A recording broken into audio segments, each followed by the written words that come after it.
नमस्कार साथियों, जय भीम, जय जोहार, जय मंडल और जय ज्योति।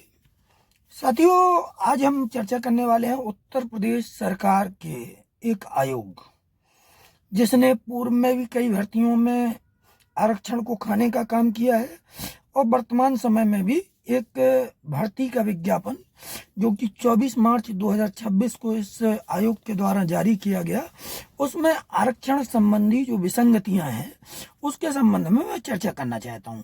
साथियों, एक्चुअल में मैं पहले बता देना चाहता हूं कि ना तो मैं इस भर्ती परीक्षा का अभ्यर्थी हूं, लेकिन मेरे समाज के हजारों बच्चे इस भर्ती परीक्षा में अभ्यर्थी हैं और उनका भविष्य दांव पे लगा हुआ है।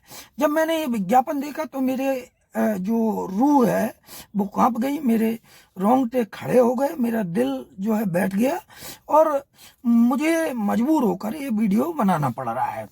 साथियों, उत्तर प्रदेश अधीनस्थ सेवा चयन आयोग UPSSC के द्वारा 24 मार्च 2026 को कृषि तकनीक सहायक AGTA का 2759 पदों पर विज्ञापन जारी किया गया।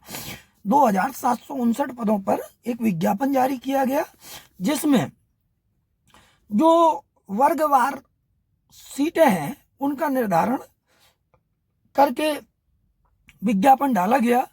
तो इस विज्ञापन में 2759 पदों के अगेंस्ट 1692 पदों पर UR की सीटें रखी गई और 2759 पदों के अगेंस्ट 213 पद अनुसूचित जाति के लिए आरक्षित किए गए, 6 पद अनुसूचित जनजाति के लिए आरक्षित किए गए, OBC यानी अन्य पिछड़ा वर्ग के लिए 573 पद आरक्षित किए गए और EWS के लिए 275 पद जो है आरक्षित किए गए। साथियों, अगर हम संवैधानिक आरक्षण की बात करते हैं तो अनुसूचित जाति को लगभग 21% आरक्षण मिलता है और 21% आरक्षण को अगर हम 2759 पदों के अगेंस्ट जोड़ेंगे तो लगभग 579 पद 579 जो पद हैं वो अनुसूचित जाति के लिए रिजर्व होने चाहिए। इसी तरीके से अगर हम 2% ST का रिजर्वेशन जोड़ते हैं तो वो 55 पद 55 पद जो है वो अनुसूचित जनजाति के लिए रिजर्व होने चाहिए।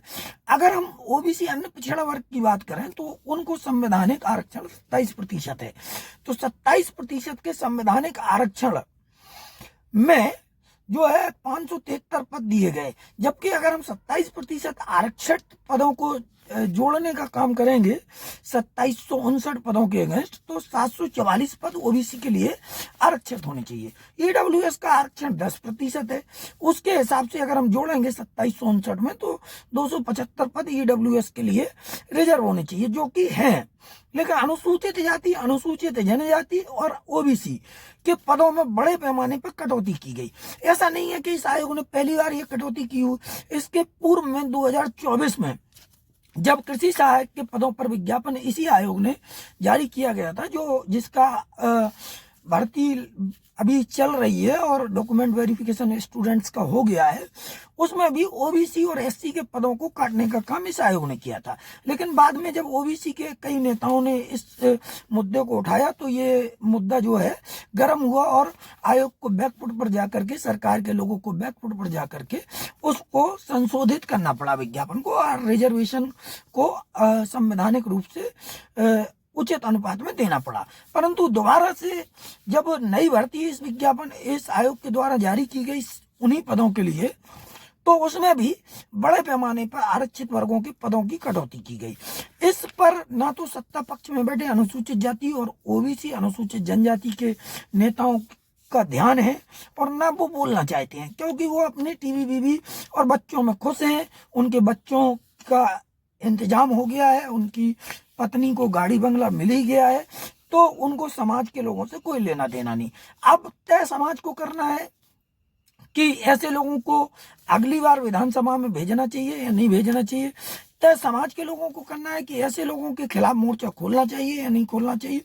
तय समाज के लोगों को करना चाहिए कि विपक्ष में बैठे भी अनुसूचित जाति जनजाति के जो नेता हैं या पिछड़े वर्ग के जो नेता हैं वो इन मुद्दों पर मुखर होकर क्यों नहीं बोल पाते हैं। जब कोई व्यक्ति इन मुद्दों पर बोलता है तो किसी सामान्य गरीब परिवार से निकल के आया हुआ या व्यवस्था का पीड़ित होता है तो, या फिर मेरे जैसा कोई व्यक्ति आकर के बोलता है, इन विषयों पर हम लोग जब तक चर्चा नहीं करेंगे, जब तक बात नहीं करेंगे, तब तक बात बनने वाली नहीं है। साथियों, मेरा सिर्फ इतना कहना है कि अगर आप समाज का हित चाहते हैं, समाज के बच्चों का हित चाहते हैं, तो आपको आरक्षित पदों को मतलब जो संवैधानिक आरक्षण है उसके हिसाब से लागू करना चाहिए। अगर नहीं कर रहे हैं तो कहीं ना कहीं इनके दिल में खोट है। अनुसूचित जाति, जनजाति और पिछड़े वर्ग के जो नेता इनके पाले में बैठकर इनके हाँ में हाँ मिला रहे हैं, वो समाज के हितैषी नहीं हो सकते।